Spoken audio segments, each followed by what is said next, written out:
Hello there and welcome to the news tonight. I'm Tracy Shilchi. In the next 30 minutes, I'll be getting you the day's top stories from India and across the world. Let's start with the headlines. The Supreme Court orders a CBI probe into the Vyapam scam. Opposition calls for Shivraj Singh Chauhan's resignation for a transparent probe. Prime Minister Narendra Modi addresses a plenary session at the BRICS summit, pitches for UN reforms to combat terror and climate change. Modi also holds wide-ranging talks with Chinese President Xi Jinping. All eyes on his meeting with the Pakistani Premier Nawaz Sharif tomorrow.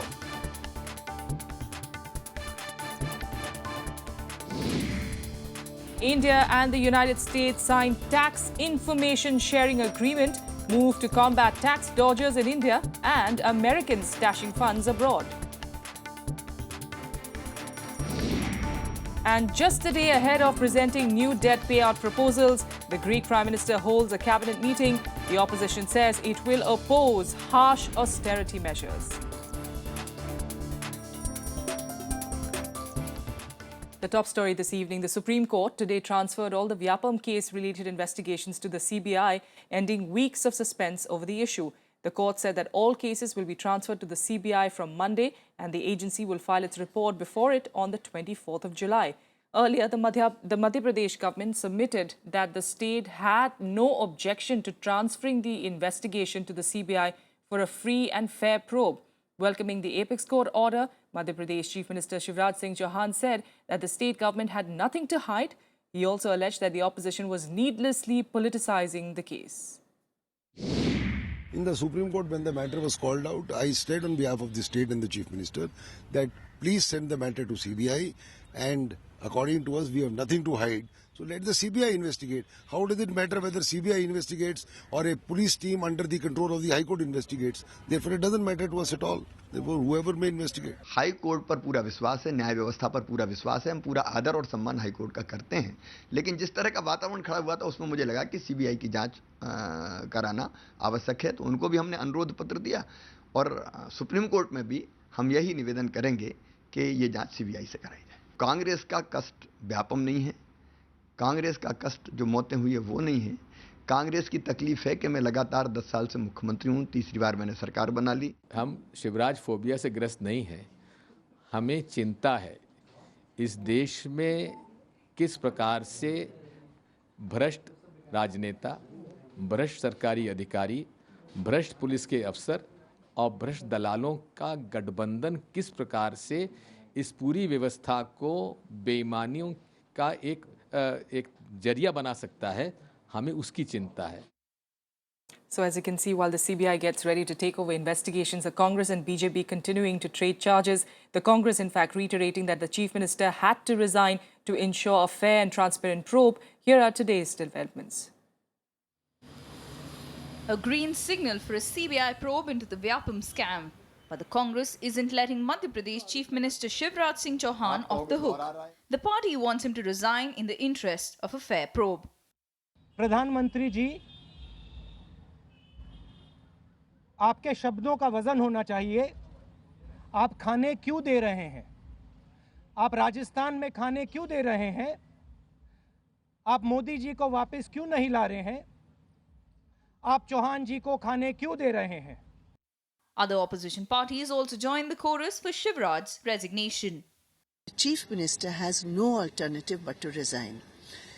Because he has been continuing in the Chief Minister's post, the investigation in Madhya Pradesh has lost all credibility and has been really an exercise to conceal the truth rather than reveal the truth. मुख्यमंत्री अपने पद से इस्तीफा देकर के, वहाँ के governor अपने पद से इस्तीफा देकर के परिस्थितियों का मुकाबला करें। सीबीआई की इंक्वायरी भी काफ़ी नहीं है। The BJP, however, welcomed the Supreme Court order, even as it asked the opposition to stop politicizing this issue. Rahul Gandhi को हर चीज में खाना ही दिखता हो तो क्या करेंगे? पूरी तरह से खुद दागदार कांग्रेस कोई दामन पे बीजेपी के दाग लगा नहीं सकती। इस तरह का बयान देकर वो खुद हंसी के पात्र बन रहे हैं। With the opposition taking a united stand, the government is bracing up for a stormy session in Parliament that is all set to begin from the 21st of this month. Vishal Daya's report for Rajya Sabha TV. All right, for more on the developments of today and what we'll be eventually seeing in the days to come, we've got Advocate Nikhil Tiwari joining us from the capital, and also from the newsroom, we've got our correspondent Shyam Sundar joining us. Shyam, if I could come to you first, since you've been, tracking all these developments, especially the Congress and the BJP trading those charges against each other. In this particular case, definitely the silence of Narendra Modi definitely doing lots of damage to the BJP.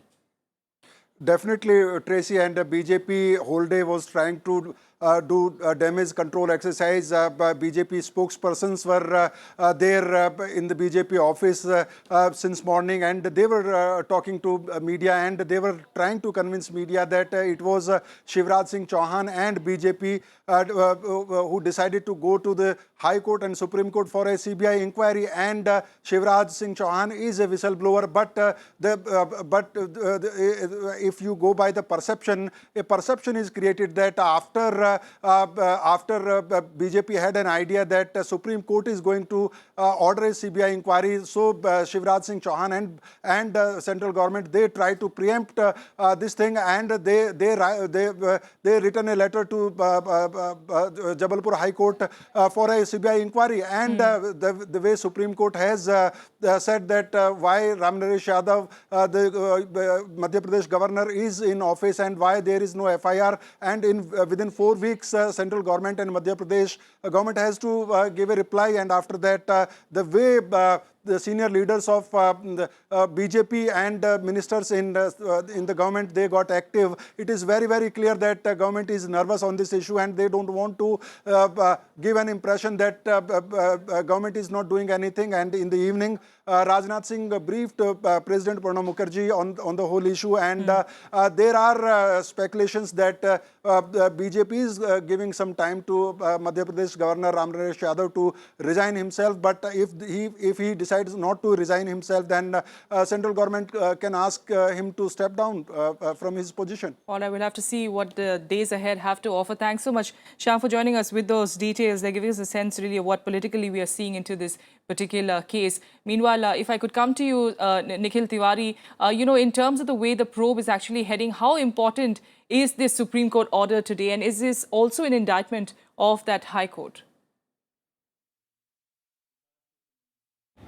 The court-monitored investigation will definitely be affected if CBI comes and investigate on the offence, because till date the original offenders, means the original persons and the basic persons against on their behest, all this Vyapam scam has been conducted, and I would say that because of private medical colleges, this Vyapam scam has been committed. All right. Also give us a sense really as far as the medical colleges are concerned, Nikhil, how many say that that's where the real scam lies and it's not being investigated properly. Will a CBI probe actually make a difference? 100% it will make a difference, because my petitioner, my client, has given a written complaint to the STF and to the investigating authorities and also to the authorities of the state of Madhya Pradesh, who were required to investigate and inquire on the matter when the information with respect to the commission of the cognizable offence of selling out of seats in private medical colleges was made. But till date, no inquiry was conducted, no investigation was conducted, not a single FIR has been registered against the private medical colleges with respect to the selling of the state government quota seats, which are required to be filled by the PMT, which is conducted by the Vyapam. All right. And since you are mentioning your client, protection of whistleblowers, that's a big concern in this case, especially when so many witnesses have died one by one. That's something that has actually shocked the country more than anything else. Do you think with the Supreme Court stepping in, the series of deaths at least that have been taking place will end? It will not come to an end, but at least it will lower down the ratio of the deaths, because the offenders will definitely commit offences. Though I also have, personally speaking, I have full faith in the judiciary, though over the Honorable Supreme Court, and also to the judiciary of our High Court. All right. Judiciary cannot be questioned right now, because it is working exceptionally good, and judiciously the verdicts are becoming. All right. Opposition, of course, demanding an impartial CBI probe. Now that you do have the CBI at the helm, how much of a difference do you think will it make in the investigation, considering that the scam is huge? Scam is too big, but definitely when CBI comes and investigate the matter, the real issues will come before the court, will come before the nation, that actually who all are behind this big scam. Because the investigation which is yet been done by the STF of the state of Madhya Pradesh is only at 10% of the offence. Yet 90% is required to be investigated, and it appears to me from the records which were provided to me by my client, and I have also inquired and laid down my hand to gather some informations, that the 90% of investigation is not yet been done, and the STF is trying to escape all the real culprits. All right, we'll leave it there for now. Nikhil Tiwari, thank you so much for joining us with those details. There will, of course, continue tracking developments on this front. But for the moment, let's head on to Ufa in Russia, where Prime Minister Narendra Modi proposed an annual BRICS trade fair aimed at promoting business relations among member nations. He urged increased economic cooperation to accelerate development of the grouping. He also pitched for UN reform, saying that BRICS nations have a key role to play to mitigate global challenges. Here's a report. Prime Minister Narendra Modi called on the country's BRICS partners to facilitate trade and reduce customs barriers that are in place at the moment. Addressing the BRICS Business Council at the 7th Annual BRICS Summit in Ufa, Prime Minister Modi said India expected to sign an intra-BRICS customs agreement to facilitate trade. मैं अब से कुछ ही देर में एक वार्षिक BRICS trade fair का प्रस्ताव करने जा रहा हूं, जिसकी मेजबानी ब्रिक्स की अध्यक्षता करने वाला राष्ट्र करेगा। भारत को प्रथम ट्रेड फेयर की मेजबानी करने पर अत्यंत प्रसन्नता होगी। Speaking at the plenary session of the BRICS summit, Modi also pitched for stronger and deeper cooperation among the member countries at a time when the global economy is not strong. He also called for UN reforms to mitigate global challenges. He also called for greater economic cooperation among the BRICS nations. आज अपनाई जाने वाली BRICS economic cooperation strategy BRICS के विकास में एक important milestone बनेगा।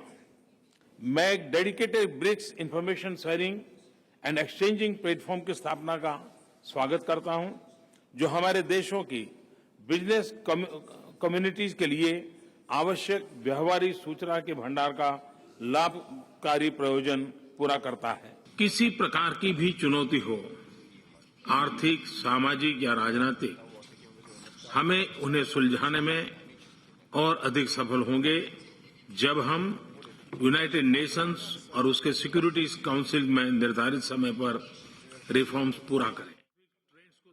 He also stressed that climate change is one of the foremost global challenges. He urged the newly formed BRICS Bank to invest in finding cleaner energy. India and China rank high on the list of nations with most carbon emissions. India's eminent banker K.V. Kamath has been nominated the first chairman of the bank. Speaking exclusively to Rajya Sabha TV's Akhilesh Suman, he said that borrowers' interest will be paramount for the bank.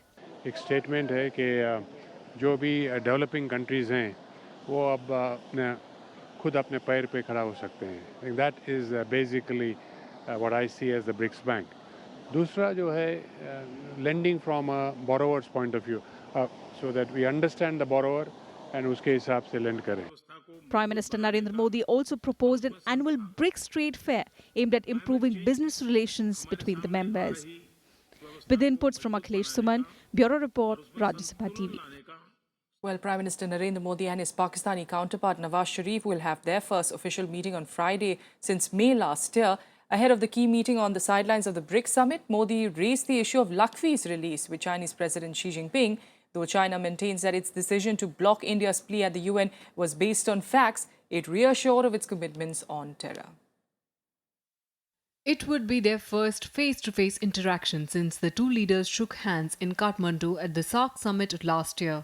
Prime Minister Narendra Modi and his Pakistani counterpart Nawaz Sharif will hold a meeting in Ufa on Friday on the sidelines of the BRICS summit. There is no official confirmation on what would be on the agenda. Terror is likely to be one of the issues to be raised. तीन सतहों पर अच्छा असर पड़ेगा। एक bilateral relations के ऊपर, दूसरा खित्ते के ऊपर और तीसरा बैनुल अक़वामी सतह के ऊपर। आप जानते हैं कि बैनुल अक़वामी सतह के ऊपर पाकिस्तान और इंडिया के रिलेशंस में बहुत दिलचस्पी पाई जाती है। मोदी जी सभी मसलों पर उनसे जाहिर सी बात है कि लंबी बातचीत नहीं होगी, लेकिन ये स्ट्रक्चर कोई डायलॉग भी नहीं होगा, लेकिन ये कि जितने मेन इशू हैं वो सभी उठाएंगे। Ahead of the two meeting, Modi held talks with Chinese President Xi Jinping. Concerns over China's support to Pakistan in matters concerning India also surfaced during the talks. Modi took up the issue of China putting on technical hold India's move in the United Nations to question Pakistan on the release of Mumbai terror attack mastermind Zakiur Rahman Lakhvi. Yes, the issue did come up and Prime Minister did raise our concerns. And it was discussed in some detail, and we expect those discussions to continue between the two governments. As regards to any bilateral meetings that the Prime Minister will have in UFA, we will confirm those meetings when we are in a position to do so. Earlier at the beginning of the holy month of Ramzan, Modi called Sharif to extend his wishes while stressing the need for having a peaceful bilateral ties. Agreements on the relatively non-sensitive issues are expected, like trade and bilateral visa exemptions and concrete steps to ensure bilateral dialogue. Modi also held bilateral talks with Iranian President Hassan Rouhani. This is the first highest-level interaction between the two countries after the NDA government came to power in May 2014. Bureau Report, Rajya Sabha TV. With a quick break here, but still ahead, the Defence Minister hints that the one rank, one pension scheme could be implemented soon amid protests by ex-servicemen.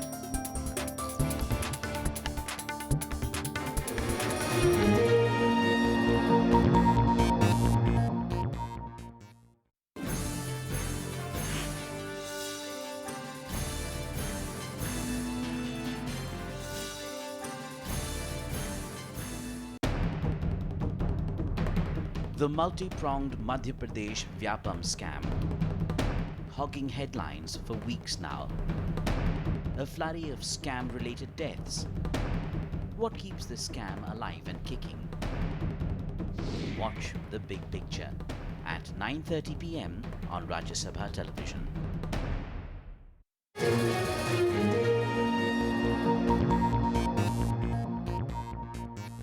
Welcome back. You're watching the news tonight. Now, India and the US have signed the Foreign Account Tax Compliance Act to help detect and discourage offshore tax evasion. The act is aimed at combating possible tax evasion by Americans through financial entities of other countries.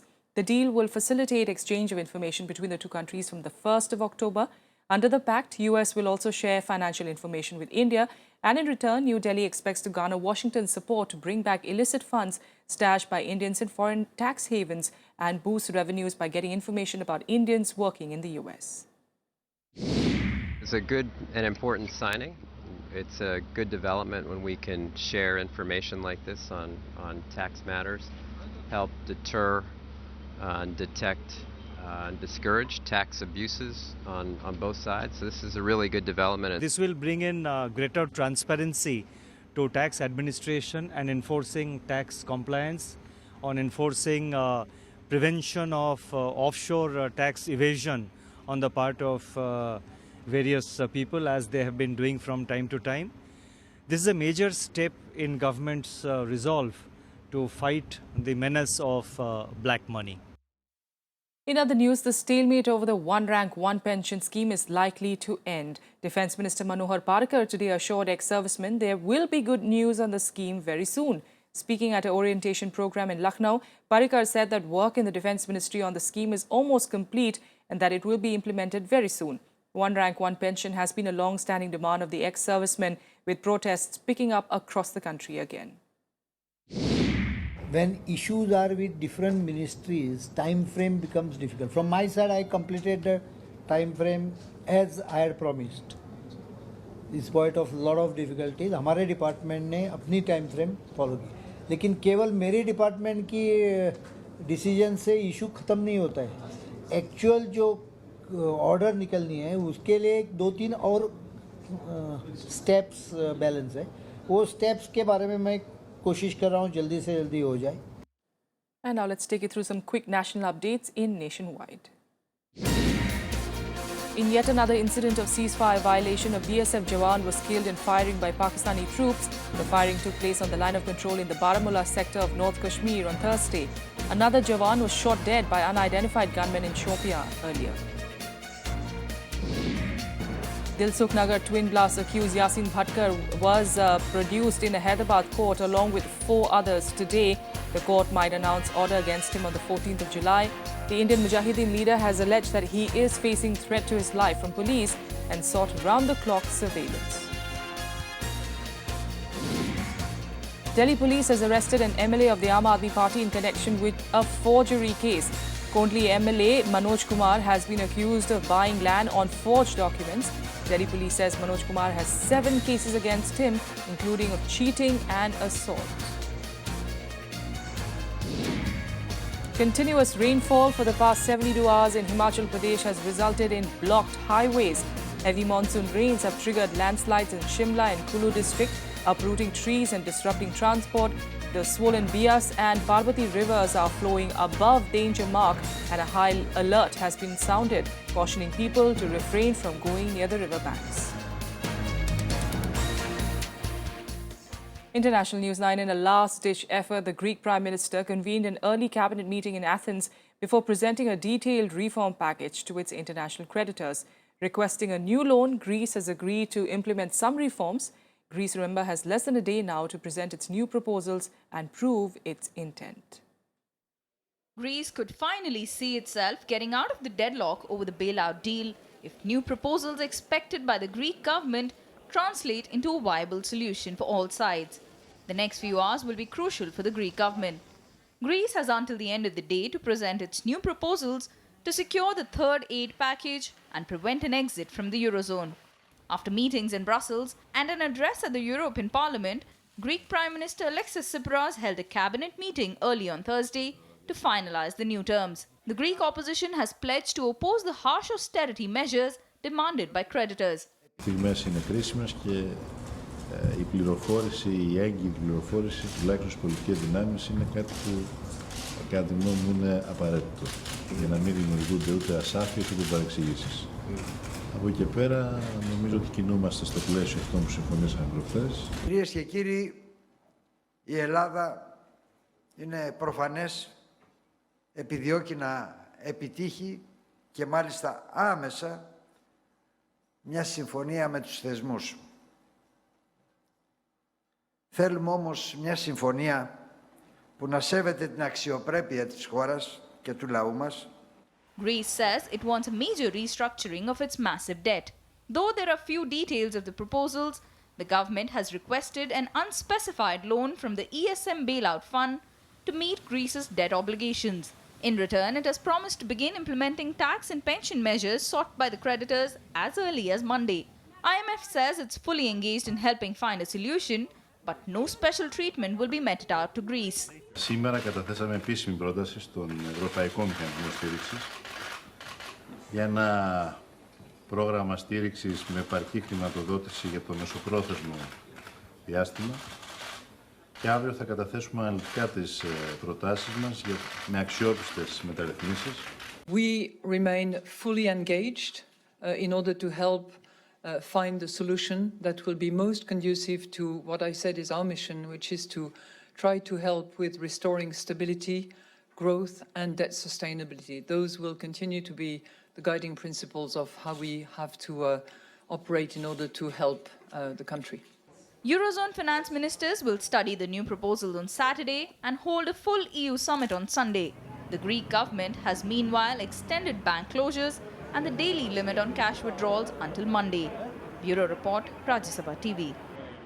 Meanwhile, talks have resumed in Vienna between 6 world powers and Iran to reach a final agreement over Tehran's nuclear program.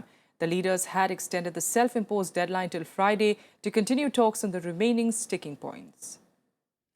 As the Iran talks enter its most crucial phase, pressure is mounting on all sides to reach a deal on nuclear program.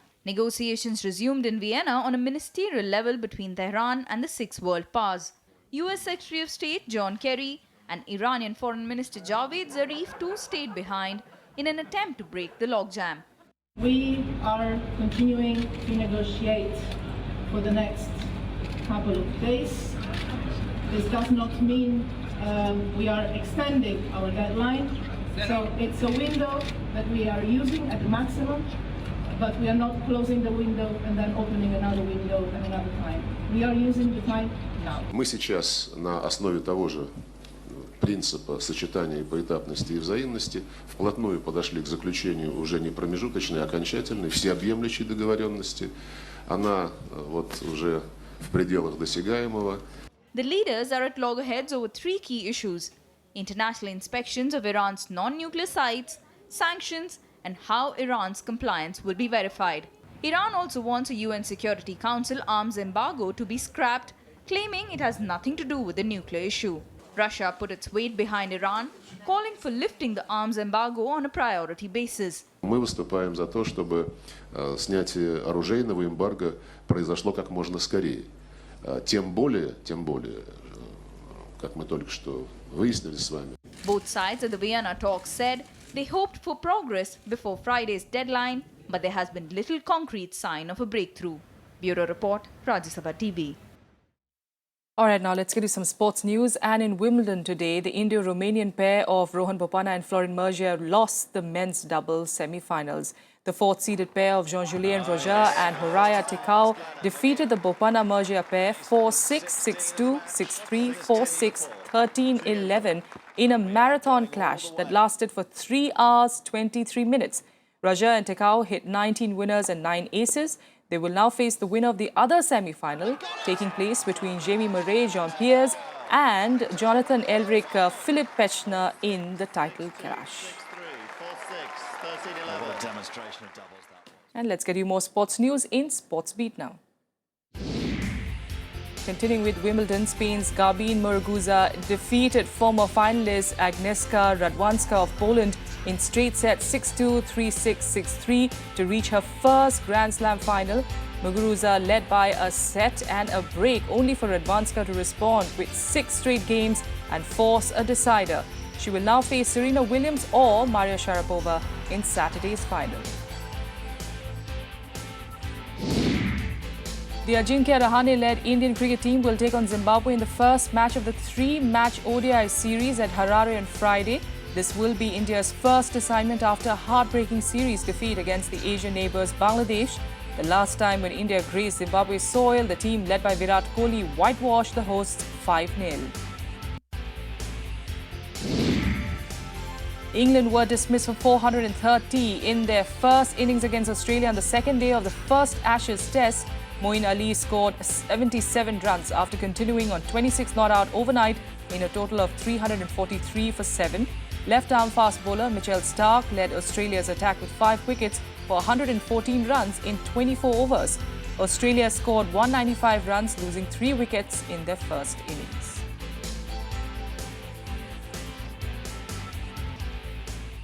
And that's all we have for you on the news tonight. Join us again tomorrow. For the entire team here, good night.